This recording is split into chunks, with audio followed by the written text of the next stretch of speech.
सगळ्यांचा एक क्वेश्चन असतो की स्किल पैसा जॉईन केलं तर पण माझं अर्निंग का होत नाहीये. खूप साऱ्या गोष्टी अशा असतात की त्यांना समजत नाही की एका दिवसामध्ये आल्यानंतर तुमची अर्निंग काय होणार नाही. बरोबर, अशा 10 मिस्टेक मी आज या व्हिडिओमध्ये सांगणार आहे की ते लोक काय करतात नेमकं.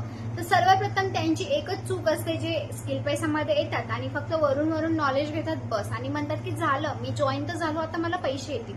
तर अशी कोणती कंपनी नाहीये की जिथे तुम्ही जॉईन झाल्यानंतर तुम्हाला पैसे भेटतील. No any company. ठीक आहे, तुम्ही जर कामच करत नसाल तर कोणतीही कंपनी तुम्हाला पैसा देणार नाही, बल्कि कोणी असू दे. मग जे घरची एक हाऊसवाईफच असते जी फक्त एवढं काम करते पण तिला कोणी 1 रुपया सुद्धा देत नाही. बरोबर, पण कोणतं ऑथर जर बघितलं तर तुम्हाला काम तर करावंच लागणार आहे. ते कोणती का कंपनी असू दे, कोणतेही काम केल्यानंतरच तुम्हाला रिझल्ट भेटणार आहेत आणि तिथून कुठेतरी तुम्ही स्वतःला अपग्रेड करू शकणार आहे. जर तुम्हाला फुकटमध्ये पैसे भेटले असते ना तर आजकाल सगळे जॉब सोडले असते आणि सगळे ऑनलाईन बिझनेसच्या पाठीमागे लागले असते. ऑनलाईन बिझनेस काय हे कोणाच्याही बसचं काम नाहीये, मी तुम्हाला सांगते. कारण की कोणी आलं आणि पहिल्या दिवशीच इन्कम जनरेट केलं. नो, इथे काही अशी पर्सन आहे की त्यांनी जॉईन तर केलं पण 1 दिवस 2 दिवस काम केलं, 3 दिवस काम केलं, 1 महिना काम केलं, 2 महिना काम केलं, नंतर सोडून गेलेत. ठीक आहे, एवढे पण असे लोक आहेत. कन्सिस्टन्सीने काम बिलकुल केलं नाही. कारण की ऑनलाईन बिझनेस जसं वाटतं तसं नाहीये, खूप हार्ड आहे. असं वाटतं का तुम्हाला? नाही, हार्ड तर नाहीये. तुम्हाला काही ते ओझं उचलायचं नाहीये किंवा खूप जास्त ताणतणावाचं काम नाही. इथे स्मार्ट वर्क, टॅलेंट आणि माइंडसेट याचा पूर्णपणे खेळ आहे. आणि सर्वात महत्वाचं कम्युनिकेशन. पण लोक काय करतात, मी आलो आता माझ्या मेंटरवर मी सोडून देणार, मेंटरचं ऐकणार, मेंटर जे सांगेल ते करणार, मेंटर मला सपोर्ट करतील. नो, मेंटरच्या भरोश्यावर बसलात तर तुम्ही स्वतःला अपग्रेड कसं करणार? तुम्हाला रिजेक्शन घ्यावं लागणार आहे. तुम्हाला लोक कसे बोलतात हे तुम्हाला बघावं लागणार आहे. कोणीही असा पैसा देत नाही, कारण की तो पैसा असतो तो मेहनतीचा असतो. मी आज तुम्हाला P3 फॉर्म्युला सांगते. पहिले त्यांचा पेन समजून घ्या.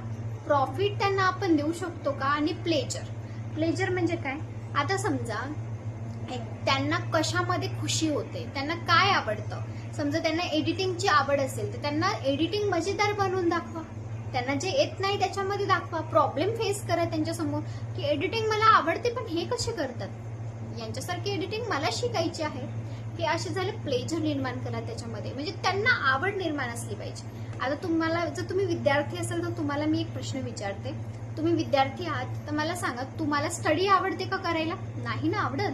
मग तुम्ही स्टडी का बरं करता? रात्रंदिवस अभ्यास का बरं करता? कारण की त्याच्यानं तुम्हाला प्लेजर भेटणार आहे. कधी? जेव्हा रिझल्ट येतील आणि तेव्हा तुम्ही चांगले मार्क्स घेणार तेव्हा तुम्हाला प्लेजर भेटेल. म्हणजे सध्या पेन चालू आहे सध्या, पण पेन नंतर प्लेजर येणार आहे ना, बरोबर की नाही? मग त्यासाठी तुम्हाला पेन हे सहन करावं लागेल, पण तेवढ्या टाइम पिरियड. आता किती टाइम पिरियड असेल किती नाही, कारण शिक्षण तर आपण भरपूर वर्ष शिकतो, भरपूर वर्ष. कारण की 1ली, 2री, 10वी, 12वी नंतर कुठेतरी आपण ग्रॅज्युएशन करणार, डिग्री घेणार. ठीक आहे, डिग्री नंतर एखादा एक्सपिरियन्स घेणार कुठेतरी जॉबसाठी, इंटरव्ह्यू देणार. इंटरव्ह्यू म्हणजे आता तुम्ही एखाद्या जॉबसाठी गेलात आणि इंटरव्ह्यू दिलात आणि लगेच तुम्हाला जॉब लागते का? नाही. त्याच्यासाठी पण तुम्हाला तेवढा टाइम द्यावा लागतो की मला तेवढा टाइम द्यावा लागेल, इंटरव्ह्यूसाठी फिरावं लागेल, तेव्हा कुठेतरी मला जॉब लागेल. आणि जॉब लागली तरी नोकरीमध्येच लिहू नये तुम्ही कोणाचं तरी नोकर बनून नोकरी करणार. बरोबर, ते सोडा. नोकरी लागली ठीक आहे, सरकारी नोकरी लागली ठीक आहे, पण तुम्हाला 24 तासापैकी 8 ते 10 तास तर काम करावंच लागणार आहे. आणि एखादी सुट्टी घ्यायची म्हणल्यानंतर लोक तुम्हाला सुट्टी देणार नाहीत. तुम्हाला बॉसला म्हणावं लागेल, बॉस प्लीज मला सुट्टी द्या.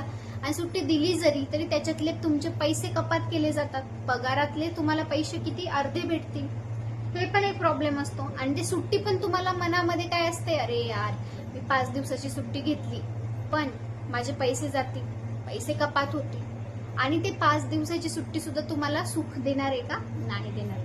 म्हणजे हे नोकरी म्हणजे काय झालं, ट्रॅप झाला ज्यातून तुम्ही अडकून राहता. म्हणून आपला मराठी माणूस कधीही बिझनेसचा विचार करत नाही.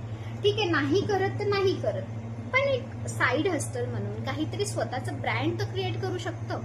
जसं की मी करतेय, एका अभ्यासासोबत मी स्वतःचं काहीतरी करतेय. मला काहीतरी जमलं पाहिजे जेणेकरून फ्युचर मध्ये मी स्वतःचं काहीतरी करू शकेल. आजकाल शिकण्यासाठी काही पण घेता येईल. मेहंदी क्लास असतील, कोणतं मेकअप आर्टिस्ट क्लास असेल, आरी वर्क असेल, कोणतं पण असू दे, शिकतायत आणि शिकवतायत. तसं मी पण डिजिटल क्षेत्रामध्ये पदार्पण केले. उद्या चालून जर मला कोणी म्हणलं AI जनरेशन काय असते, AI काय असतं, तर मला त्याचं नॉलेज आहे, मी शिकू शकते. बरोबर की नाही? तर तुम्ही हा गलती करू नका. माइंडसेट क्लिअर ठेवा, लर्निंग माइंडसेट ठेवा. आणि हा व्हिडिओ आवडला असेल, तुमचे जे पण डाऊट्स आहेत ते क्लिअर झाले असतील, तर हा व्हिडिओ सबस्क्राईब करायला विसरू नका, लाईक शेअर करायला विसरू नका. जर कोणते क्वेश्चन असतील तर विचारा. बाकी हा व्हिडिओ आवडला, थँक्यू सो मच. धन्यवाद.